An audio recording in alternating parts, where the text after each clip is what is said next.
জানবেন বিকাশে বিভিন্ন ধরনের সমস্যা হয়ে থাকে।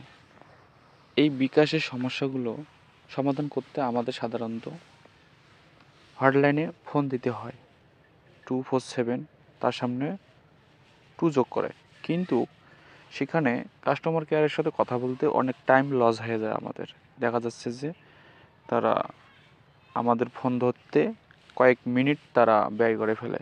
সেখানে দেখা যাচ্ছে যে আমাদের ফোনে সিম দিয়ে কল দিলে অনেক টাকা ব্যয় হয়ে যায়। দেখা যায় যে একটা অ্যাকাউন্ট ঠিক তো হয় না এবং অলরেডি 5-7 মিনিট শেষ করে দেয়। এক্ষেত্রে আপনারা কল ছাড়া কিভাবে আপনারা যোগাযোগ করতে পারবেন? শুধু ইন্টারনেট সংযোগ দিয়ে। এই কারণে আপনারা ক্রোম ব্রাউজারে আসবেন। এই যে ক্রোম ব্রাউজার থেকে বিকাশে এখানে সার্চ দেবেন। ক্রোম ব্রাউজারে দিয়ে আপনারা এখানে বিকাশ লিখবেন, বিকাশ লিখে সার্চ দেবেন। দেওয়ার পরে এই অপশনটা আসবে, আসার পরে এই বিকাশে ক্লিক করবেন। এই বিকাশে ক্লিক করলেই আপনাদের এইরকম অপশন আসবে। আসার পরে আপনারা দেখতে পারবেন এখানে বিকাশ চ্যাট লেখা আছে। এই বিকাশ লাইভ, এই লাইভ চ্যাটে ক্লিক করবেন। এই লাইভ চ্যাটে ক্লিক করার পর এ ধরনের একটা অপশন আসবে।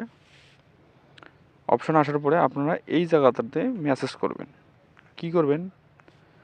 তার আগে আপনারা ভাষা সিলেক্ট করে নেবেন যে এখানে বাংলা না ইংরেজিতে। আপনারা বাংলাতে কাজ করবেন, এই কারণে বাংলাতে ক্লিক করেন। আপনি এখন বাংলাতে ক্লিক করলেন, করার পরে এখানে বিভিন্ন ধরনের অপশন দেখাচ্ছে যে নতুন অফার, নতুন প্রোডাক্ট সার্ভিস, পিন রিসেট। অনেকে পিন রিসেটের জন্য ফোন দিয়ে থাকে, সেক্ষেত্রে আপনারা পিন রিসেটে ক্লিক করবেন। তারপরে ম্যানেজ আছে, লিমিট আছে, কাস্টমার সার্ভিস। আমাদের মেন কথা হলো যে কাস্টমার সার্ভিসের দরকার। এই কারণে কাস্টমার সার্ভিসে কথা বলার জন্য আপনারা কাস্টমার সার্ভিসে ক্লিক করবেন।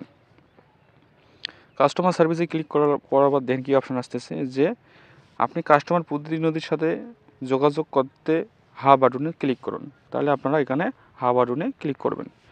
হা বাটনে ক্লিক করার পরে আমি কিন্তু এখন হা বাটনে ক্লিক করতেছি না। ক্লিক করলে কিন্তু অলরেডি দেখা যাবে যে বিভিন্ন ধরনের তথ্য, মানে হা বাটনে ক্লিক করার সাথেই ওনারা বলবে যে আপনার তারা নাম বলবে, অ্যাসিস্ট্যান্টে যিনি আছেন বলবে যে সাপোজ একটা কথা হলো যে আমি রিপন সাহা আপনাকে কীভাবে সাহায্য করতে পারি, বিকাশ থেকে বলছি। তখন আপনি বলবেন যে আমার এই সমস্যা, যে আমার এই কাজটা করতে হবে। তাহলে আপনি করতে পারবেন। করার পরে সেখান থেকে আপনার যেমন ফোন দিলে আপনাদের এনআইডি কার্ড জানতে চায়, তারপর এনআইডি কার্ডের নাম্বার চায়, তারপরে আপনার জন্ম সালের ডিজিট জানতে চায়, সেই ধরনের প্রশ্ন করবে। করার পরে যদি আপনার সাথে কম্পেয়ারিং সম্পূর্ণ সঠিক থাকে, তাহলে আপনাকে পিন রিসেট থেকে শুরু করে যাবতীয় সমস্যাগুলো সমাধান করে দেবে। তাহলে আপনারা এই প্রক্রিয়া যদি আপনারা ব্যবহার করেন, তাহলে দেখবেন যে আপনি সিমে আর রিচার্জ না দিয়ে আপনি ইন্টারনেট কানেকশনের মাধ্যমে বিকাশে যাবতীয় সমস্যাগুলো আপনারা এখানেই সমাধান করে নিতে পারবেন। আর আপনি ভিডিওটা কোথা থেকে দেখছেন এটা অবশ্যই কমেন্টে জানাবেন।